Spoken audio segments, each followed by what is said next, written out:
153 pounds, and you represent Hayes MMA from Madisonville, Kentucky, Kolton Nunley!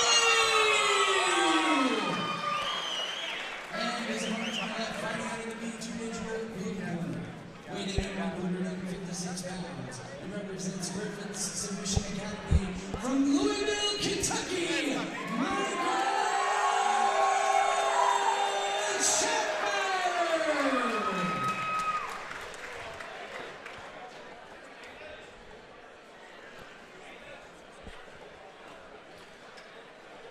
Looks like Michael has a little bit of a taping or brace on his left knee. I wonder if that's an injury or that's his shooting knee. Maybe that's his knee, possibly. Even though you can tell he has a little bit of a taekwondo stance going on. Michael came out right away, just pummeled straight into underhooks. Maybe he didn't like that length advantage from Kolton. He said, it's going to be hard for me to land too much outside. I'm going to try and keep this in close. Yeah, maybe he knows that this is the debut fight for Kolton and kind of froze him. Kolton didn't really throw anything and make him pay for running straight at him. Both guys right now clinched up. I think both guys are trying to get the knee. Oh, takedown attempt. And we're going to have to file an insurance claim for a computer over here. Just got kicked through the cage. Good takedown there from Michael.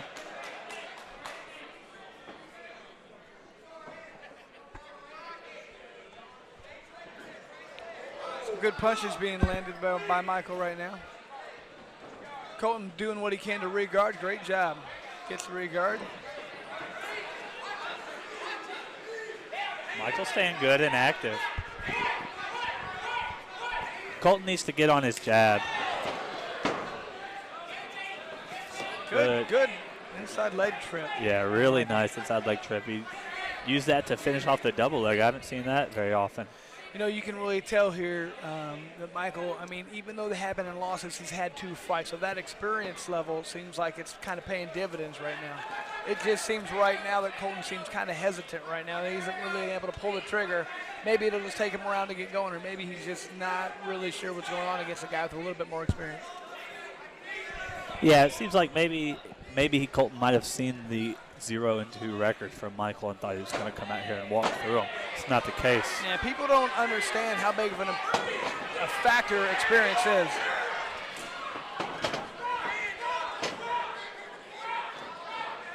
Good sprawl being done by Kolton right now. Yeah, we'll see if Michael's able to run around that corner and get on that single leg like he should. Switch to that double, Switch to the double. Good switch out. Okay, Kolton trying to hold on to a guillotine choke right now. Michael's actually got the right leg of Kolton pressed across. He could pass right over to that side if he wanted to. Yeah, and I'd like to see if he passes if Kolton lets go. Yeah. Or if he holds on to it, kind of puts him in the position for that Vaughn flu. Uh-oh. Uh-oh, he's going for a triangle choke. Trying to use those good long legs. Michael says, Oh, he kicked that sore knee a little bit. Think he's doing that on purpose, Chris? Looks like it. I mean, he's targeting every time. He's hit it 3 times in a row, so I know it's the closest thing there, but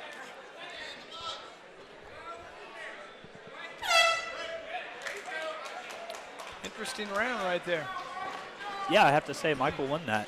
Yeah, got a couple takedowns in there. There wasn't too many significant strikes landed, so you have to go with the guy in dominant position.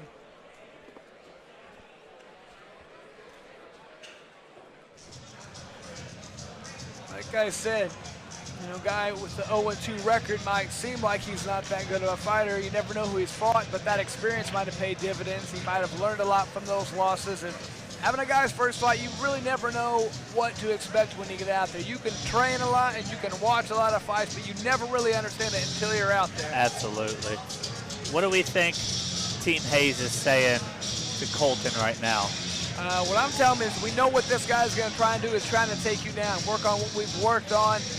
Keep your length, keep your jab, keep moving, and defend the takedown, get in dominant position. I think the most important thing for Kolton right now is to just go out there and pull the trigger. I think he's got the range. The few times that we have seen him throw, he's landed pretty much everything. He's just a little apprehensive. first fight jitters, probably. Exactly. You see Sean Van Hook in the crowd back there telling him what to do.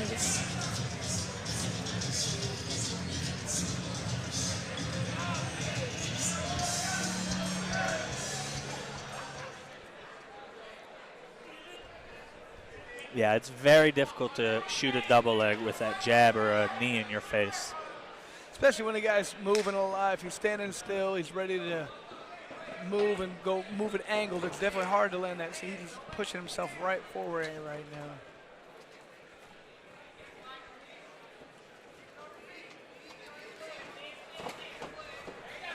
Michael trying to go back to that inside trick.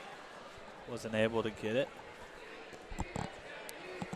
Now we got to work on pummeling for position right now. He's got the underhook. He needs to turn that. There we go. And I'd like to see those. He's trying to throw a right knee. I'd like to see a left knee. That side of the body's open. Yeah, just straight up the middle. There it is right there.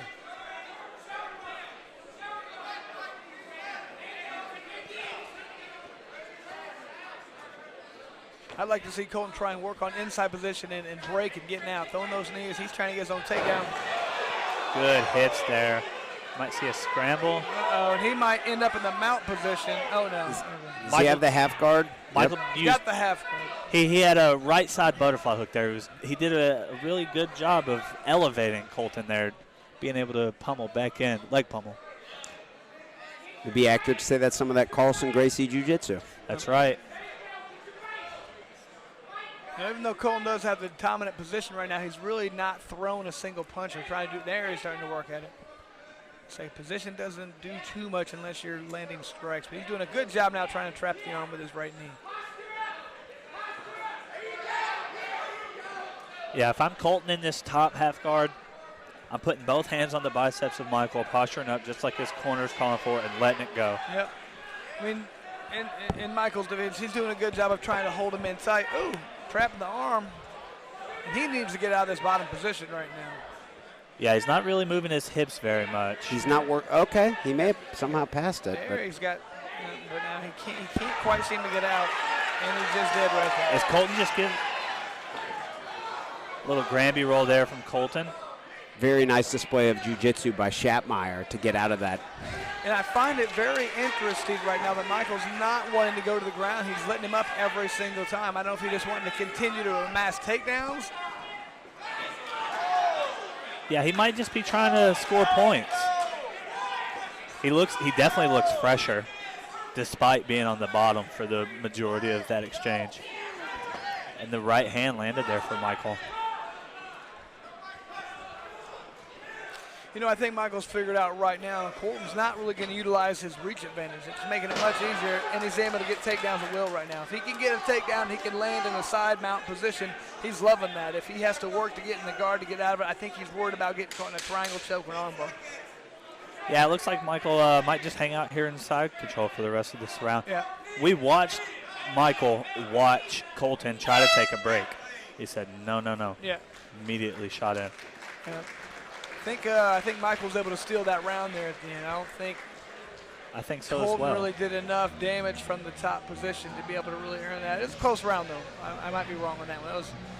I think in the judge's eyes, a lot of time, as he got up and he landed a couple punches and he got an easy takedown, I think that could be a huge factor. If I were a judge, I would give it to Michael.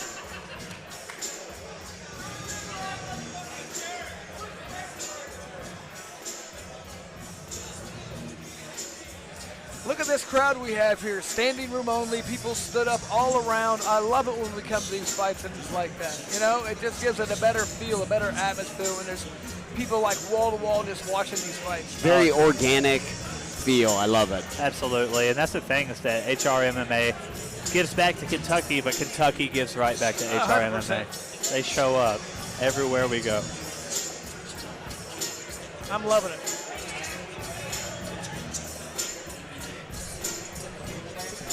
Earlier I said the sport of MMA in Kentucky is growing. Now that I think about it a little more, I don't know how much it's growing specifically in Kentucky. The number of events has actually decreased in recent years. Really? Yes, but for HRMMA and B2 Digital, that's where it's really thriving. Man, HRMMA is absolutely killing it right Every fight they put on is successful. They put on great fights. It's well attended. I'm very happy to be part of what we're doing here. Not a bad fight at all yet. This is an 0-2 versus an 0-0. Now, if I'm Kolton's corner, I'm telling I want to see something from me right now. I want you to come out with a sense of urgency. You have to start throwing more punches, be more active. Yeah, I would have told Kolton you have to finish the fight in this third round. Yeah, agreed. And look at him, he's just reaching over trying to get this guillotine. Yeah, real high, but he might be able to climb up here.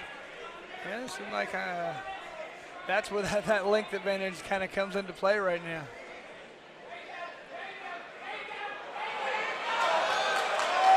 Having a hard time seeing the hands here of Yeah, Kolton. he's got the arm in, so it's going to be tough to finish a good guy like that. But he might have it in deep, hard to tell. What I'd like to see Michael do is reach that right forearm across it, bring it across his face, and get that neck and get like a little bit of his own pressure and choke, kind of create space and pull his head out.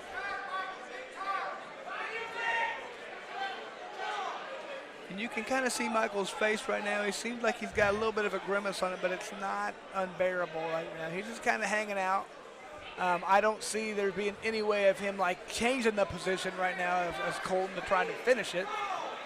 Yeah, I think we're just hanging out here until Kolton gets tired of it. Yeah, Kolton's arms are probably going to get tired in a minute. And, you know, I'm thinking if I'm Michael right now, I'm probably punching the body a little bit. Once again, trying to work that right forearm across his throat and creating space. Oh, good. Wow. Reversal. Nice. Does he have that guillotine in? No. He doesn't. His arms. He's got the arm in guillotine, which is going to be tough to finish like this. Now he let go, just throw some punches. Good job there, Michael, to sweep back over. Now he let him get his legs back. Yeah, if I was Michael, I would have swept right over and tried to go straight to the side.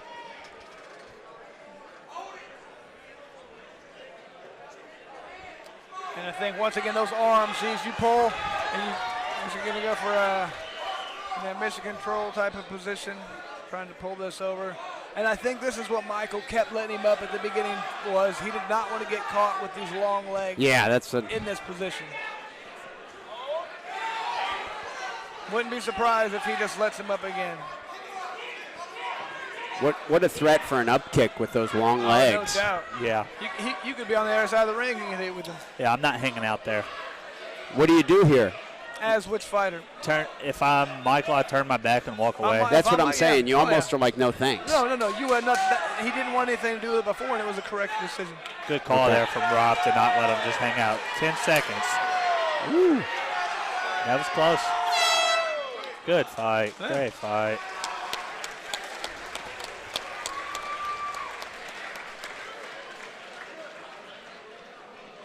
Got Damon Bell and, of course, Chris Griffin over in the corner of Schapmire.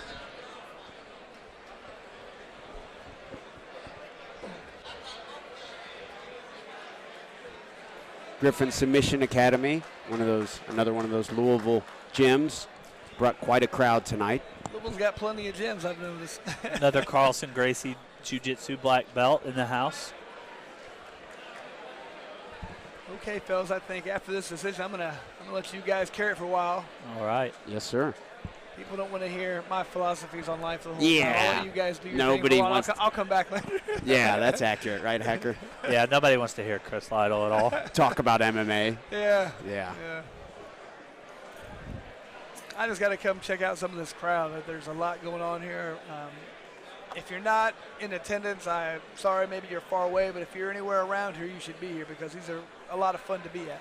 Yeah, that's the thing as well. When you buy a ticket to come see HRMMA, you don't just get to see these fights. It really does mean a lot to people to get to take a picture with Chris Lytle and to pose and chat a bit. You know, we obviously want to be selfish with you on the headset, but it's just as important to those people. Also, let's give a shout-out to Tim Bryan and Matt McCarthy of LiveSportscaster.com. Not only is everyone in attendance here watching, but people are watching, I think it's for $19.99 on their couch. They get to split that with their buddies. Yeah. You know, that's even like more economically, efficient than coming to the fights, I guess. I guess, yeah. But it's turned into a big part of what is the brand of B2 Digital. Heck, absolutely. I watched one last night you were at in Illinois. For sure, yeah. We had one up in Chicago, a great set of fights up there with the United Combat League. And, man, there was a couple fights on there that were just absolutely fantastic. Yeah, they know how to fight up in Chicago. A lot of wrestling up there. That helps. Big Ten country. Would that be accurate, Chris? Yeah, absolutely. If you're in Big Ten country, you got a good wrestling pedigree. That's, the Big Ten is definitely one of the best wrestling conferences in the country. If you're in the Big Ten, you're probably ranked in the top 20. Also, Penn State, Iowa. Yep. Also, earlier you said you were a runner-up in the state of Indiana? Correct. In the state of Indiana. Yeah. Which is substantial. The fact that it's in Indiana. Yeah, we're a pretty good wrestling state. We're not Iowa, we're probably not Pennsylvania, but we're up there always in the top. So it's whenever if you go to like a national tournament, it seems like Indiana teams always are going to place in the top 10. Top Indiana as a state, top 10 or top 5 in the entire country. Yeah. Wrestling every year in perpetuity, forever. I'd like to keep that going on. We've had some pretty good wrestlers come out there in the past. I was fortunate enough to help coach a guy named C.J. Red, who 4-time state champ, has wrestled for Nebraska last 2 years. Yeah, he finished like 7th and 8th in the country as a freshman and sophomore for Nebraska. So I think he's a junior this year. I'd like to see him maybe bump it up, get in the top. Is it top Chad 3. Red? Chad Red. Yeah, I've watched Chad Red quite a few times on Flow Wrestling. He's pretty good. Yeah, Fargo and Flow I Nationals. was fortunate enough to coach out of New Palestine, where he attended school his whole 4 years of his career. Never lost a match. It was pretty impressive. Ian Pomfret, I believe, wrestled for New Pal as well. Correct. Yeah. He was one of CJ's or Chad's teammates. That's awesome. I may have seen Ian possibly there at the event last night in Chicago. I did not see him in the event last night, Okay. Maybe I'm mixing him up. He's all over the place. He does a lot of good things. Yeah, that's long a guy decision. This might be a split decision. Yeah, a lot of talk.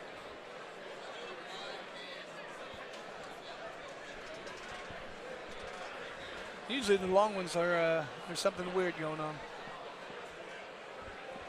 Ladies and gentlemen, the winner of this fight after 3 rounds of action by decision, Kolton Nunley! I guess we got that one wrong. I did not see it that way. I thought it might be 2-2. I don't know, like a dominant round, but I don't know. Very strange. I got the scores here in my hand. 28-29, 28-29, 30-29. That is virtually impossible for the 30-29. So I don't know what to say at this point. I do not know how 30-29 mathematically doesn't even add up. So. Someone got a 10-10? Yeah, twice. Happened twice.